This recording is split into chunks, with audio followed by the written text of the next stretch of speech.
Start again.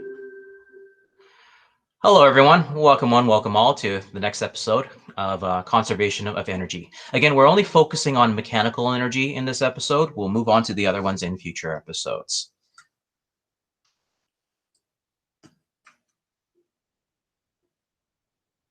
Okay, so today's lesson will be based upon just the first law of thermodynamics. I'm just going to simplify things for you. Do you need to copy this stuff down?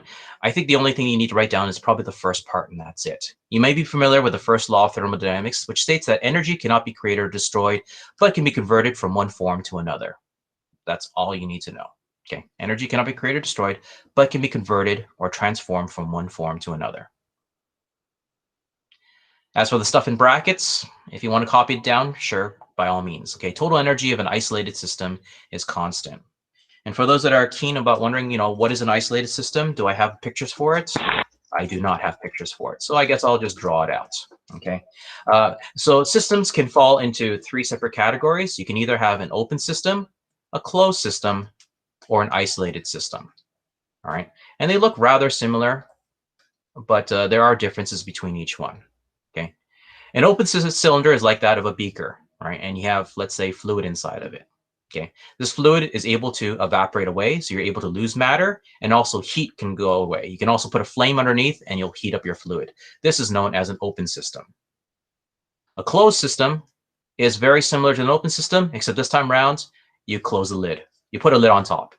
In other words, heat can be added in, heat can be removed away by putting it into a freezer, but no mass disappears. We're focusing on something called an isolated system. That's our particular term. An isolated system is one where you've put it into a thermos. All right, so it's been double walled, double sealed, so that you can try heating it up. It doesn't matter because no heat will go in. Right. So no heat is entering the system. No heat is released from the system. No matter is added in, and no matter is lost. So we're just doing everything from that perspective. That's just being technical about it. All right. Details about this is usually covered in senior chemistry or first year university. All right. So what we just need to deal with, energy cannot be created or destroyed, but can be converted from one form to another. And that's all we need to jot down. Any questions so far before I advance on? There is this really interesting video about how you can convert energy. There is this toy. I really want this toy, but it's ridiculously expensive. All right. It's like 100 USD plus import fees and shipping and handling, which pushes it closer to the $200 mark. And that's why I've given up on even trying to get it. It's very simple. All it involves is this special type of wire, which expands under warm water and contracts under cooler water. All right. And if that's true, then you could technically have two separate beakers. One filled up with boiling water, one cup filled up with cold water, and have a little pulley system with a wire through everywhere. And here's the video of showing you that as long as you have thermal differences, work can be accomplished. Nitinol experiment 2. Ice water and hot water. A nitinol spring. Yikes!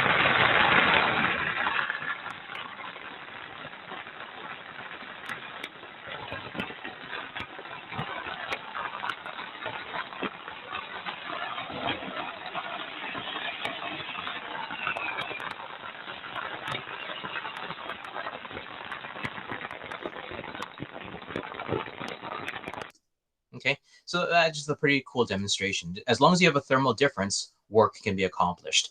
Will we need to focus on that here? No, it's just pretty neat that that's possible. Okay, again, we're only focusing on law number 1. The rest of the stuff does not need to be jotted down.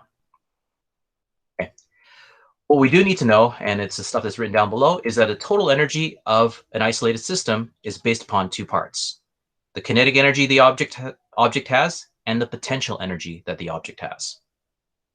Okay, so the total energy of, I had a ball over here. This ball, while it's under free fall, so when I let go of it, it's all based upon the kinetic energy that it has while it's in motion, plus the gravitational potential energy it has due to gravity storing in it. Okay, and those are the 2 that we're going to be focusing on in grade 11. Thanks for letting me know. Don't worry, we just started. Again, law number 1 is the only thing that we need to focus on. Energy cannot be created or destroyed, but can be converted from one form to another. All right, and that's where I'm going to get through to the next formula, okay? Where the energy in this ball over here, as I go up and as I go down, the total energy inside here, the moment I let go of it, is a fixed value. So in other words, whatever energy I have at the beginning, it's equal to the total energy I have at the end. So ETI is going to be equal to ETF. Okay. So before the activity started, this ball contains a certain amount of potential energy as it's above the ground. And the moment I let go of it, it contains kinetic energy as well. All right. So to better illustrate about this whole total energy of a system, I have some water here to help me assist me with it. And maybe I'll just do just a wee bit of magic just so that you can see some color. Okay. Normally I do this demonstration using universal indicator so you can see it change colors, but I don't have that material with me here today. All right. Instead, I have good old phenolphthalein, which is transparent under a neutral solution. But if I add a little bit of a base, oh, look at that contrast. Look how beautiful that is. All right. So I'll just use that so that you can visually see what's going on. Okay. So we'll let the liquid that's inside here represent the energy that's inside the ball. Okay. Now, initially, when it's just sitting on the ground, there's no energy whatsoever. Okay. The energy is at 0. Okay. Now, if I take this and I whip it up, it's not an isolated system anymore. Now it's a closed system because of added energy to the system. Okay. So let's just pretend that you've closed your eyes. You didn't see me as I threw it up, but you open your eyes the moment that I let go of it, my hands disappeared.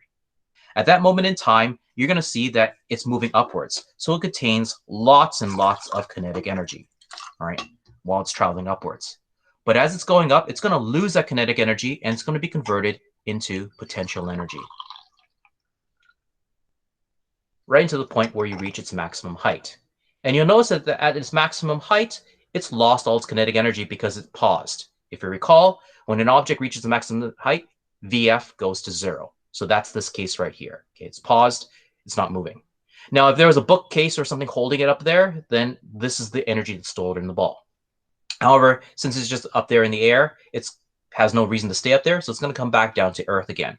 And as it comes back down to Earth, it's going to lose potential energy and gain more and more kinetic energy. And that's why objects speed up as they're falling towards the surface of the Earth. And that's our focus for today. We're not going to explore, what happens when it makes contact with the ground and explodes. We'll save the idea of what collisions are for grade 12. Right now, we're just talking about the energy that's in the ball while it's moving through space. Okay, and that's our focus for today. Any questions before I move on?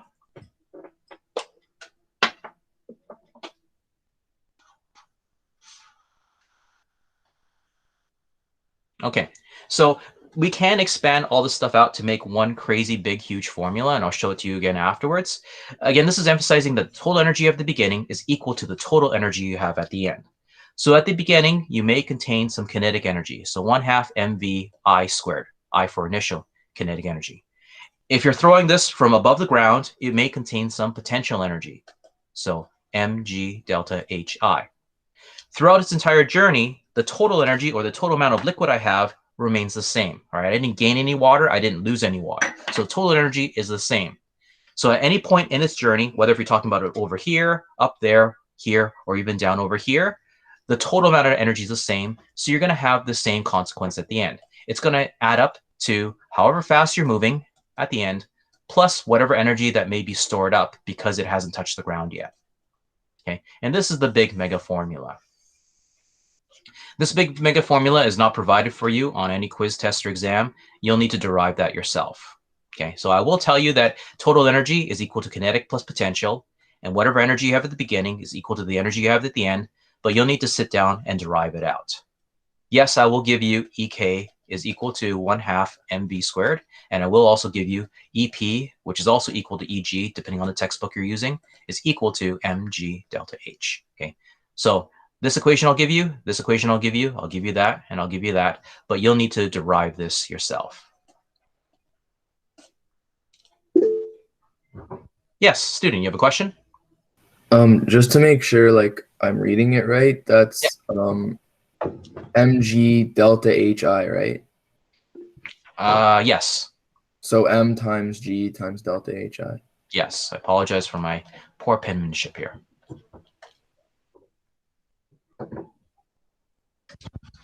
I think there were other questions. Hold on, let me just switch over the chat window.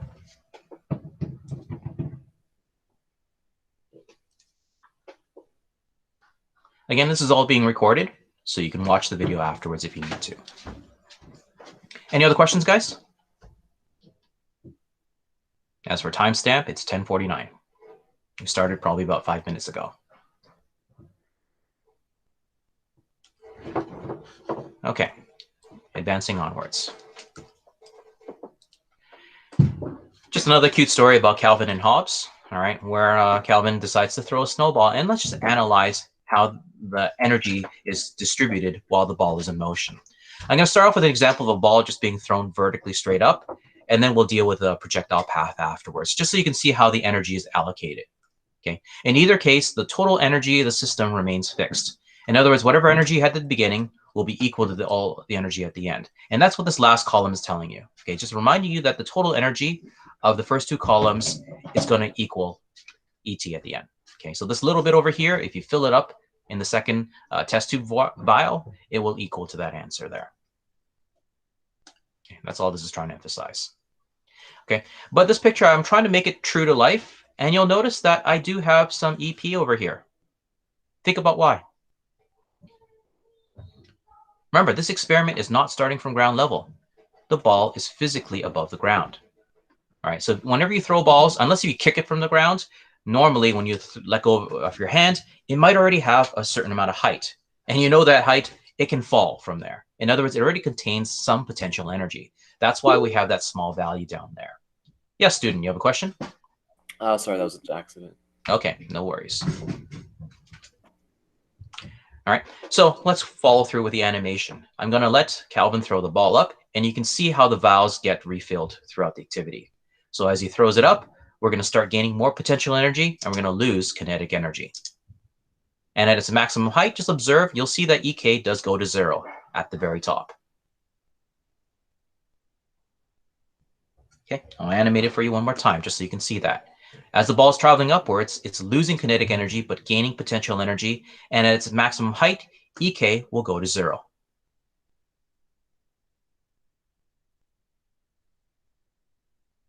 So this is a situation where you're just launching an object straight upwards.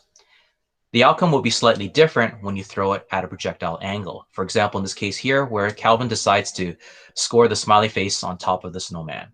Okay. Now let's observe how the valves are filled as he throws it at a diagonal. And here we go.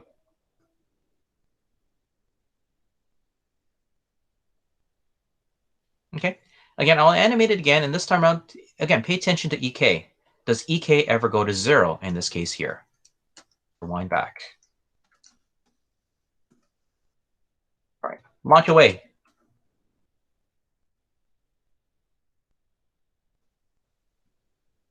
And that's the interesting thing here, right? When we launch it at a projectile angle, I'll animate it one more time. You'll see that the EK does not go to 0, right? So it isn't totally stored as an EP. I want you to think about why not. Okay, as I animate it one more time, just take a look at the ball, all right? Does the ball ever stop moving?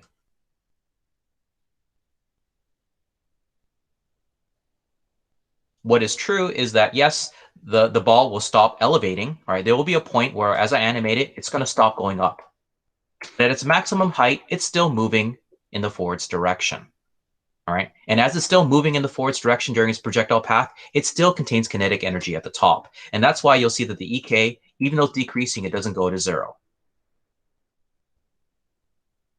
Another thing you can get out of this, and you've probably experienced it before, there's a difference in maximum height when you throw something straight up versus why you try to throw it at an angle.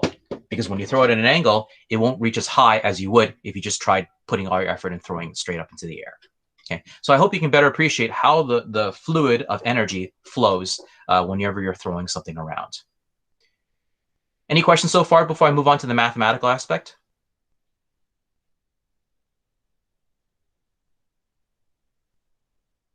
There's an Easter egg here as well. Take a look at the reaction of the snowman's face when I animate it again when you're watching this video in the future. I intentionally recorded it in there. Okay, so let's go through the first mathematical problem. Okay, Calvin, he launches a 40-gram snowball at 1 meter above the ground, and he's going to throw it straight vertically upwards.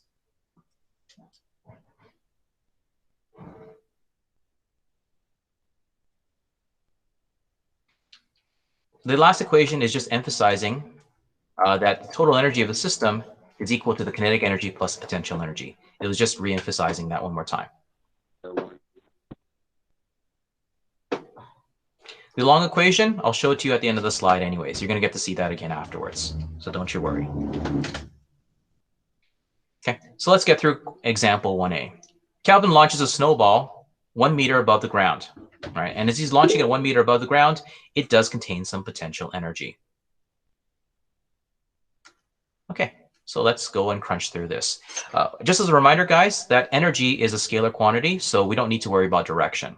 All right, but we'll just take it that upwards is positive just to keep the numbers nice and clean.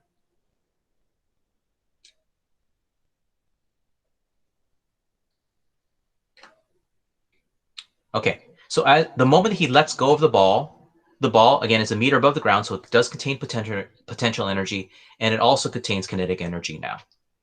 So the total energy that's contained in the ball is equal to potential energy plus kinetic energy.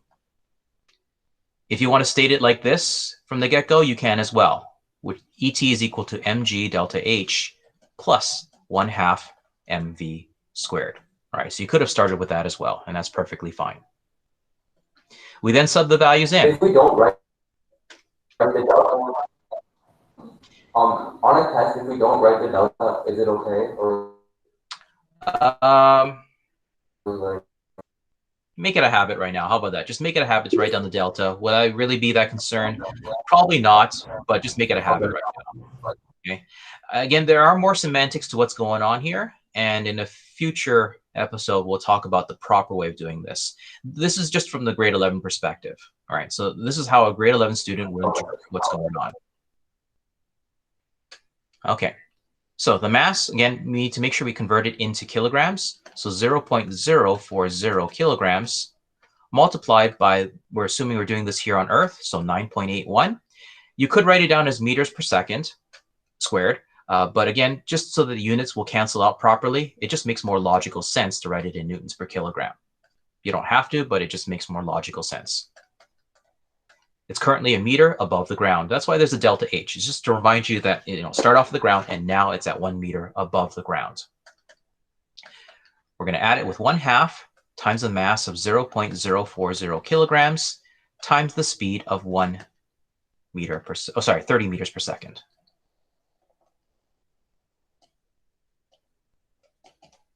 And don't forget to square it. That's the most common mistake I see. Student has a question? Yeah, quick question. If we assume is possible, you're breaking out. You're breaking up. Again, ideally, you want to be close to the microphone. Sorry. If up is positive, like you said, why aren't we putting the negative on the 9.81? I don't know if you explained it already. Okay.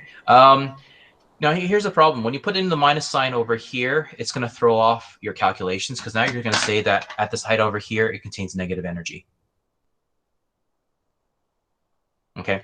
This whole formula stems, remember the original formula came from work by definition is force times distance. And this force is the force required to fight against gravity. All right. I mean, if you were to draw this as a free body diagram, which is, I guess, what I should have done, this is your force applied. And you know that your force applied is fighting against the force of gravity, and that's what you're subbing into here. Oh, so we have it included. Okay, got it. Okay. So, yeah, even though gravity is technically negative, that's the force you're fighting against it because that's a positive effort you're using in pushing it up. All right, so the minus sign is gone due to, the original formula just being rearranged. Yeah, so let's finish this through. I haven't a chance to calculate out yet. What is it? 18 point what? I want to carry more sig fig. 18 point. Good. 3924. 392. Thank you. 18.3924 joules. Now, if this is the end of the story and that's it for the question, then yes, you would say conclusively that therefore the total energy of it is probably around 18 joules. Remember that if this measurement over here was even off just by a slight bit, let's say that you were 5 centimeters higher, you can imagine it having a gross impact in your measurements over here. Okay, and that's why we do these roundings, because if you only know your givens is approximate, your answer will only be approximate as well. That's the intent behind it. Now, I know that there's multiplication and addition in these problems here. So yes, there's a lot more involved in trying to figure out what the precision or certainty of the final answer. But to know the true value of it, you do have to factor in the plus minus of all the measurements. This is something that I'll be talking about later on today. All right, how do you deal with measurements when you have a plus minus? And that will tell you the truth of how many sig figs to really put down at the end. Okay, so hold on tight. We will cover that later on today. But as for now, just out of simplicity's sake, for grade 11 purposes, and we'll just stick with this for the majority of the year, all right, it just is that you look at your givens. If your givens are 2 sig fig and you're done with your problem, then round to 2 sig fig as well. It's close enough to the correct answer. Any other questions before I move on to part B?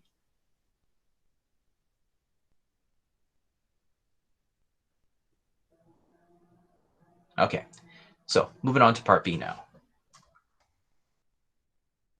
What is the maximum height that the snowball will reach if we ignore air friction? All right, and while you guys are jotting it down, a student has another question. Why is EK? Oh wait, why is EP equal to M times G times delta height? Okay, if you recall from the previous lesson, energy can either be in the form of kinetic energy or stored potential energy. And the reason that EP is equal to mg delta H stems from the original formula of work is equal to force times distance. But this time around, the force is the force fighting against gravity. Remember, I just briefly drew a free body diagram. This is the force that you're applying upwards, and it's fighting against the force of gravity.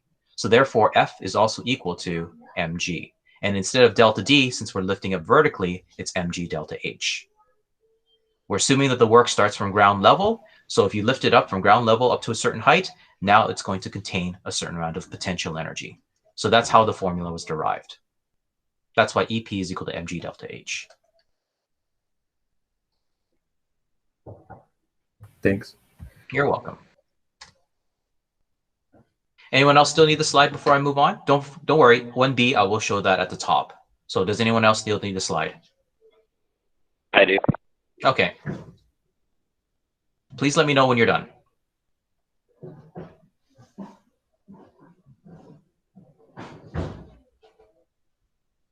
All right. Okay, thank you.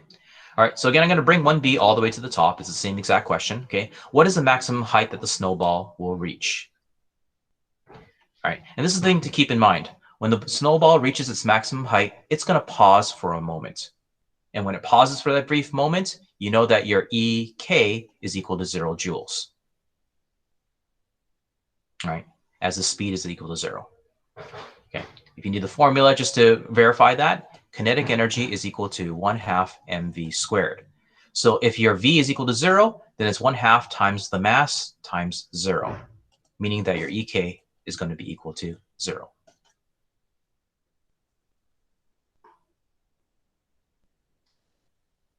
Okay, now for 1B, again, this comes from 1A. So in other words, you needed to use that previous value of 18.3924 because that's the total energy in the system, right? Total energy you had at the beginning is 18.3924 joules. And we're trying to figure out what's the maximum height that'll reach. Okay, so even when the ball is at the top over here, it hasn't lost any energy yet. It's just the energy has been converted into a different state, which is potential energy. So the total energy still remains the same. And the total energy is equal to kinetic energy plus potential energy.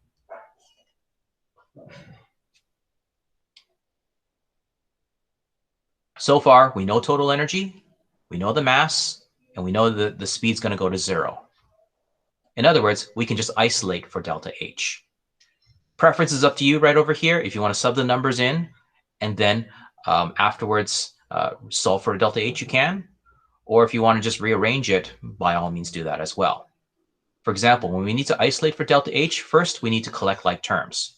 So we need to move over the 1/2 mv squared over to the left. So ET minus 1/2 mv squared is equal to mg delta H. To isolate for H by itself, we need to divide both sides by mg. So delta H is equal to total energy, subtract 1/2 mv squared divided by m times g, We can sub everything in and calculate away from there.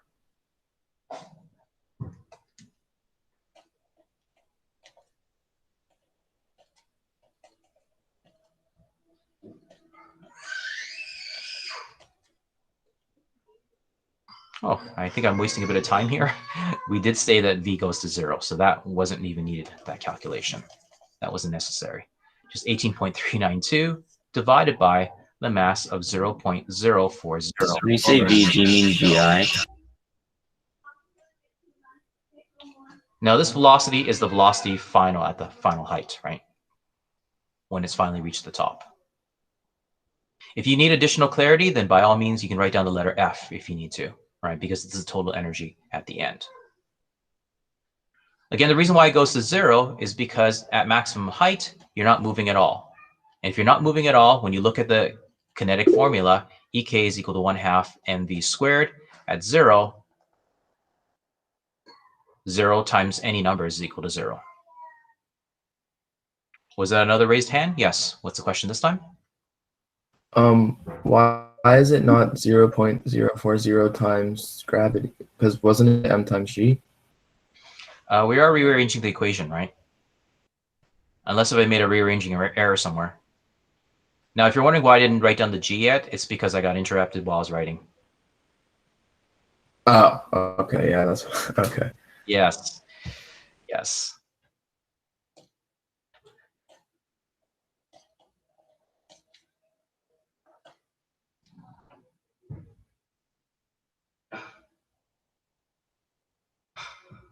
Okay, so you take out your calculator and go through all that number crunching.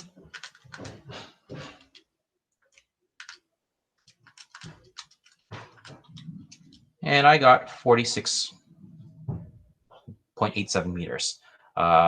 This question was only 2 sig fig, yeah. So I would just state this as 47 meters. Yeah, so Calvin has a pretty good arm to be able to throw something so its maximum height is 47 meters tall.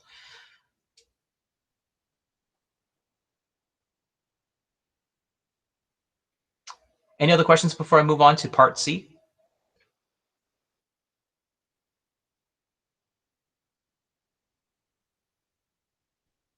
Okay, on to part C now.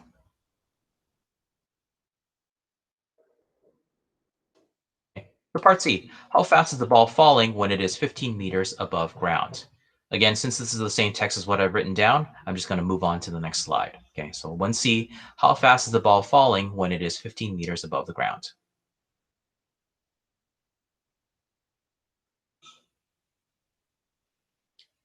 Once again, keeping in mind that the total energy you have has not changed. It's always 18 joules throughout the entire journey. Will the value ever change? It will if the moment it makes contact with something else, then it will. But again, the pretense of the entire lesson is based upon an isolated system. So it's a system where no energy is lost. Okay, so that's why it's 18.392 throughout the entire projectile journey. Okay, so we rinse this and rinse and repeat one more time. We know that the total energy of the system is equal to kinetic energy plus potential energy. All right, so ET is equal to 1/2 mv squared plus mg delta H. If you want to be specific, yeah, what's at the end? Because when the ball travels upwards and it comes downwards, when it's still 15 meters above ground, yes, it still has some more potential energy to go, but it's still in motion.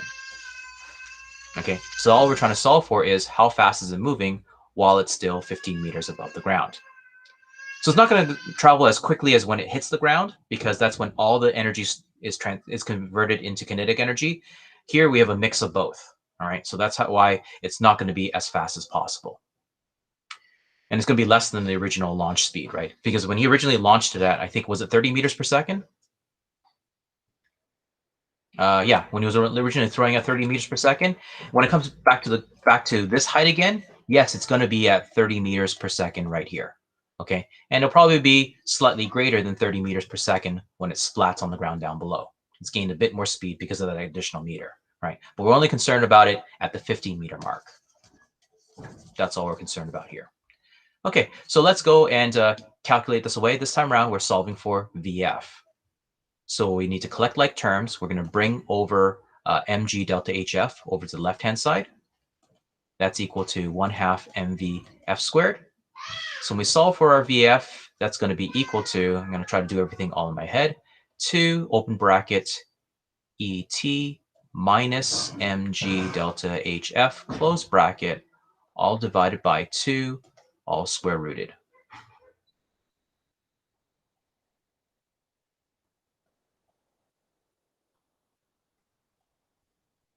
Divide by, what am I doing? Why did I divide? No, divide by m. Sorry about that. Divide by m. Yeah. All right. So that's the equation rearranged when you're super careful with it. Now we can sub all the values in. All right. So 2 times total energy of 18.392 joules minus the mass of 0.040 kilograms times 9.81 newtons per kilogram times the remaining height of 15 meters. We're going to divide it all while it's still underneath the radical by the mass of 0.040 kilograms.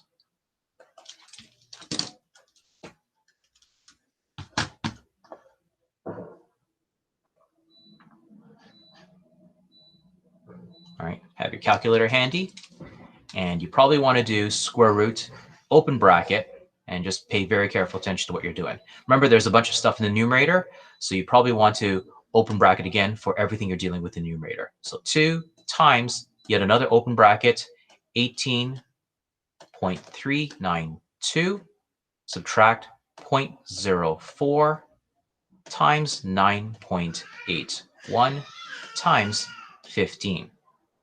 Close bracket for that first 2 times, close another bracket for everything in the numerator, and I'm going to divide it by what's in the denominator.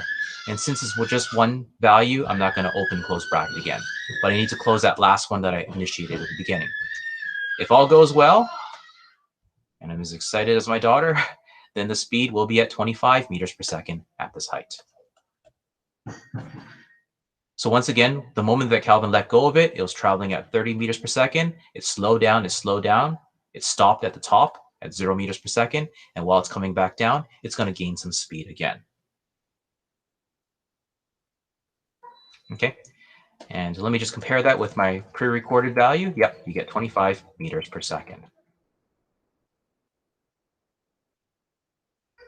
Okay. So tonight's homework, course pack page 42. And please, guys, it's helpful to read ahead for the next day's lesson. So please read ahead. That mega formula is talking about, it's listed down here. And here's what I just want to share with you guys one more thing. All right. So even though we're done right now, I just want to emphasize that this question, even though it's parts A, B, and C, you didn't really have to break it down that much in solving this problem. All right. Let's say that we had the same question. All right. So this is a story about Calvin where his initial speed that he launched it upwards was at 30 meters per second. And his height was originally at 1 meter above the ground. All right, so here are our givens without this guy here. Okay, so we know the mass of the snowball. We know the speed it was launched at the beginning, the height it was at the beginning, and the height that it is at the end. And we're just trying to solve for VF, right? Because your questions in your homework will more likely be like this. Okay, where I'm just telling you what happened at the beginning, and I'll tell you one aspect of what happened at the end. Okay, armed with that knowledge, solve for the problem. So you know that the total energy that you have at the beginning is going to be equal to the total energy you have at the end. All right, and that's when you're going to go and derive this formula yourself. You know that the total energy is equal to 1/2 mvi squared plus mg delta hi. You also know that the total energy at the end is going to be the sum of your kinetic energy and your potential energy. Okay, again, this is the formula that you need to derive out by yourself, this big formula here. There is something very interesting about this formula. Let's just solve it this way, okay? Because this is a very unique thing. When you look at this big equation here, you'll see that every term in this equation contains the variable m. In other words, you can divide everybody on the left-hand side and everybody on the right-hand side by m, thereby simplifying your expression quite a bit. All right, so this is just a different approach in solving the same problem. So it's simplified down to 1/2 VI squared plus delta HI is equal to 1/2 VF squared plus G delta HF. And since we're trying to figure out what our VF is over here, well, now let's just clean this up a little bit more. One thing that I would naturally do is I would multiply every single term by 2. All right, because it just cleans up the 1/2. So 1/2s are usually very messy, convoluted, and often it just throws you off. You'd rather deal with whole numbers instead. So if you multiply everything by 2, this cleans it off to VI squared plus 2 delta HI is equal to VF squared plus 2 G delta HF. And I see that I forgot G over here as well.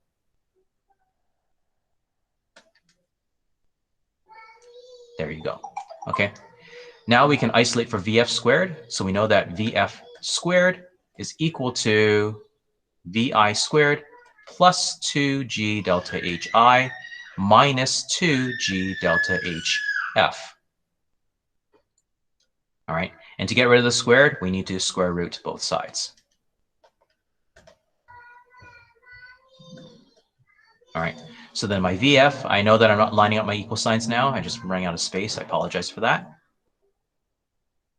This is equal to my initial speed of 30 meters per second squared plus 2 times 9.81 newtons per kilogram times the height of 1 meter, subtract 2 times 9.81 newtons per kilogram times my final height of 15 meters.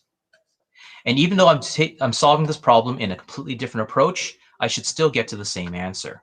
All right, so you take out your calculator. And again, this is just a different way of doing the same exact problem. So the square root of, I think that was 30 squared. So 30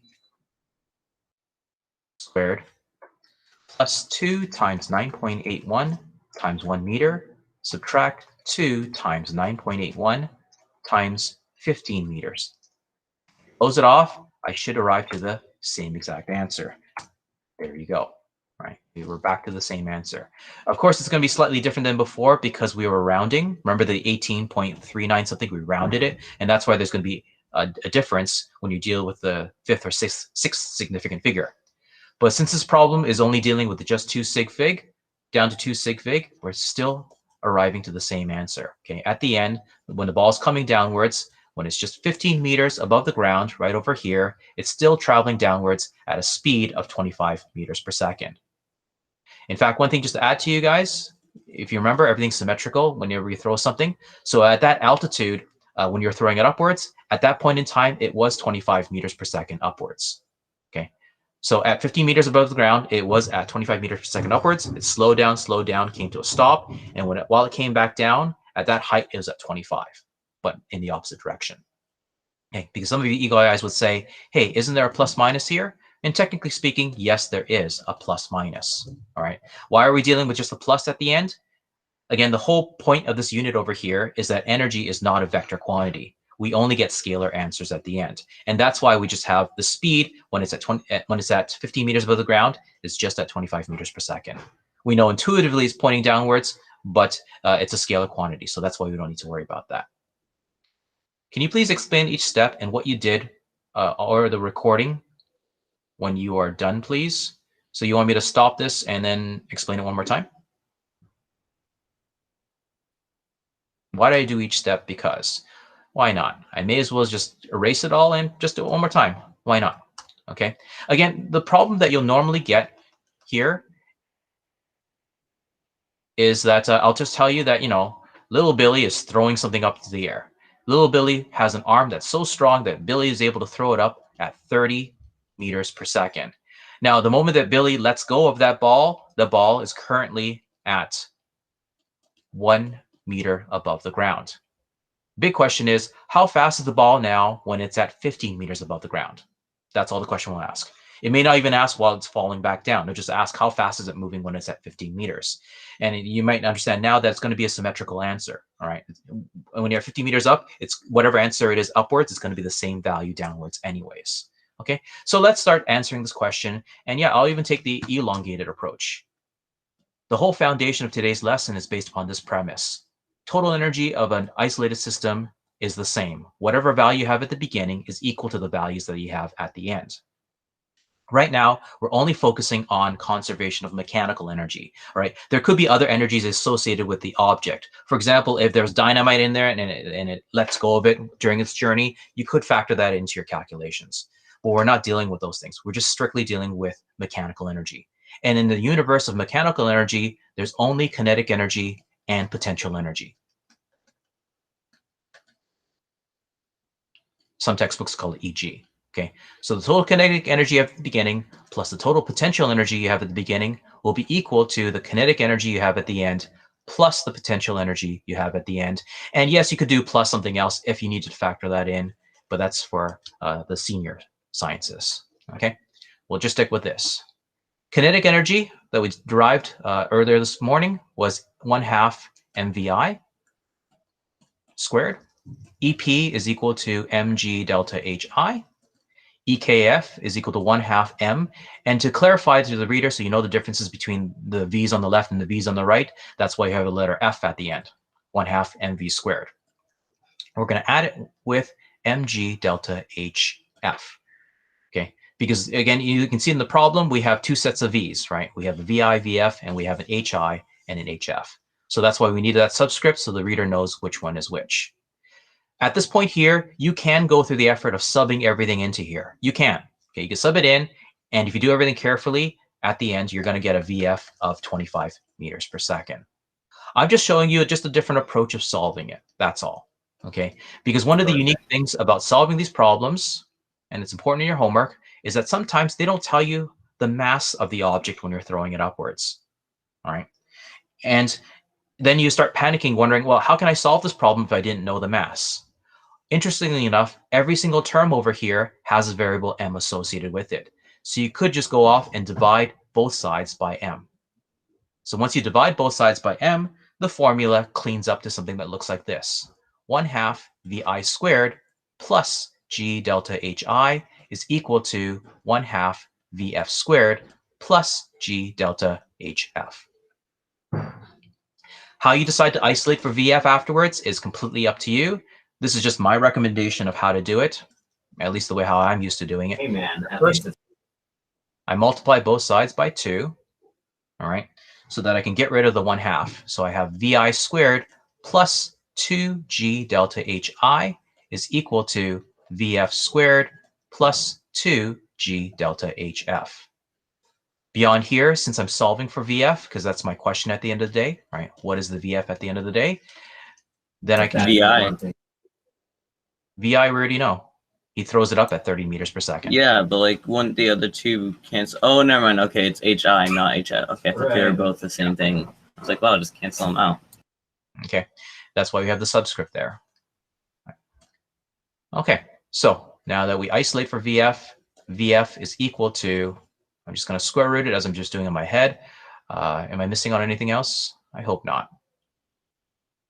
Yeah, that all looks fine. VF is equal to VI squared plus 2g delta hi minus 2g delta hf.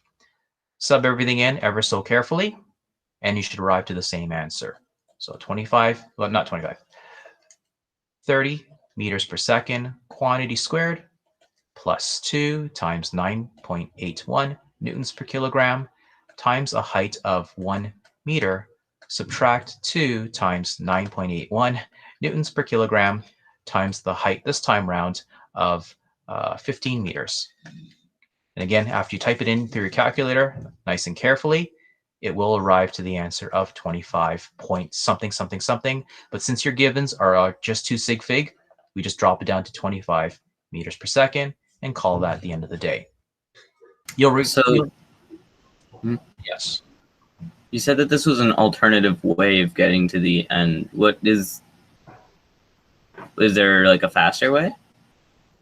This is the faster way, believe it or not. Oh boy. If you recall, my problem was that there was parts A, B, and C. I mentioned that this is a different way of answering to get to 1C. That's why I wanted. So how many formulas did you use here? It looks like 2 or 3. It's not about formulas, it's about concepts. Okay? It's not about formulas, it's about concepts. I effectively just used 3 concepts. Well, 2 formulas and 1 concept. The formula is EK 1 half mv squared and mg delta h. Those are the 2 formulas. And then I used a concept, which was the whole purpose of this lesson. Wait, where did you use the formulas? EK, here's Yeah. the first formula. EP, here's the formula. And then I use the overall concept. Remember, everything here is based upon that one premise. Total energy of the system remains the same. Oh, wait, so you're calculating the total energy and wait, no, all right. So you're calculating the total of both of them. Like, okay, so you find both of them, and then you're gonna swap VF out for outside of the equation. Does that make sense? It's what I'm objectively getting to. Yes, I'm objectively getting to the VF. That's what I'm objectively getting to because I'm trying to figure out what the VF is. As I said, there are different approaches in solving this problem. What I'm showing you to here is a faster way of getting to the answer because in your homework, you probably will be taking this approach. All right. Remember, this question started from a few PowerPoint slides ago. This is the story about Calvin launching a ball. He's launching it at 30 meters per second, and it's above 1 meter above the ground. Well, I did this on the test because there was a question. I actually had a question about this because I did this on the test and I didn't know if it was a ladder or not. But essentially, there was a question that was built off of a question that was previous to it, and can I say do all the same steps from the previous question from this step to this step? Well, you'll just carry the number over, right? Yeah. I think that's what you mean. Yes, you'll carry the number over. Yeah, and because the north, south, east, west, left, right one, I was like, to swap it out. Can we save that for a conversation after the recording? Sorry. Because we're still recording live right now. Okay, I would just want to focus strictly just on this topic over here. Okay, and let me just point this out one more time. The original approach that we did was that we calculated out ET. This is the original approach. We just figured out, okay, this 18 number, this is the magical number for the ball throughout its entire journey. While it's going up, it has 18 joules. Almost at the top, it had 18 joules. At the very top, it still had 18 joules. While it's coming down, it's still at 18, 18, 18, 18, 18. The only difference is how it's sharing that energy around, right? As it's going up, it's losing all of its potential energy. So there's less potential energy as it goes up. And as it comes down, there's going to be a gain of potential energy. But the total energy of 18 still remains the same. So this is one approach of solving the problem, just using that 18 over and over again. You can see that 1B, I recycled the 18. And in 1C, I recycled the 18 one more time. So this is the one more time that I recycled the 18 joules.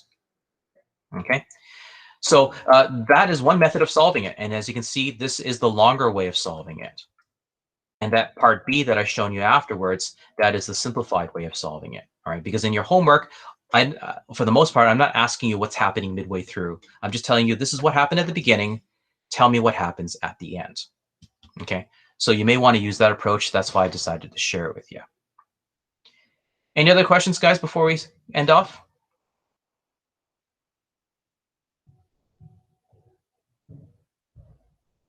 Okay, with that, I'm just going to stop the video, and then you can ask me additional questions there afterwards.